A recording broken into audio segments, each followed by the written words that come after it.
கடந்த ஓராண்டாக தகிரிஸ்தானத்தில் இருந்த குரு சுகஸ்தானம் என்று சொல்லக்கூடிய ரிஷபத்துக்கு வந்துள்ளார். இதில் பொருளாதாரம் சற்று சீராக இருந்தாலும் புதிய முதலீடுகளை செய்வதென்றால் பிறப்பு ஜாதகத்தை பார்த்துதான் அனுசரிக்க வேண்டும். உத்தியோகம் பார்ப்போர் கவனம் தேவை. வேலையில் மறதி உண்டாகும், மனபயம் பதற்றம் ஏற்பட வாய்ப்புகள் உண்டு. இதற்கு தீர்வு தியானமும் மந்திர ஜபம்.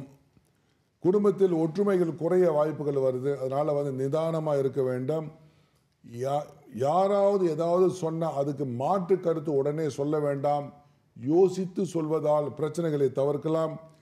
நண்பர்களிடையே விரோதம் ஏற்பட வாய்ப்புகள் வரும். அதனால் விட்டு கொடுங்க. ஏன்னா பல ஆண்டாக உங்கள்கிட்ட நட்பு ஸ்தானத்தில் இருந்திருக்கிறார். ஒரு சில நொடிகளுக்காக நீங்கள் பகைத்து கொள்ள வேண்டாம். இந்த விஷயத்தில் கடுமையான வார்த்தைகளை நீங்கள் உபயோகப்படுத்தாமல் இருப்பது நலம். வாழ்க்கையை நிதானத்துடன் நடத்துங்கள், ஒன்றும் பிரச்சனை வராது. பங்கு சந்தையில் முதலீடு செய்வோர் அந்த நிலைமையை நன்றாக பார்த்து செய்ய வேண்டும். அரசியல்வாதிக்கு வாக்கு கொடுக்கும் முன் யோசிச்சிருங்க. நீங்கள் வாக்கு கொடுத்துட்டு அது சமயத்தில் செய்ய முடியாமல் போயிடும். ஏன்னா அது ஏற்ற இருப்பதால்.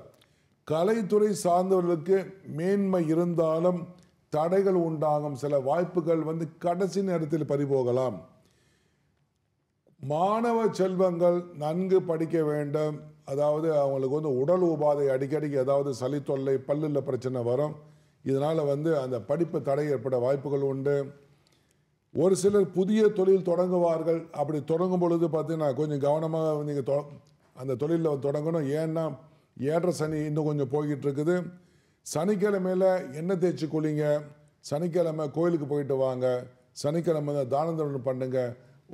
நம்ம வீட்டில் வரக்கூடிய நாய்க்கு கூட சாப்பாடு கொடுக்கலாம், குருவிக்கு சாப்பாடு கொடுக்கலாம்.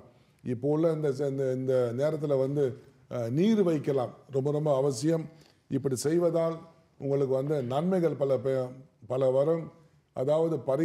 பரிகாரத்திலே மிகச்சிறந்த பரிகாரம் தானம் தர்மம்.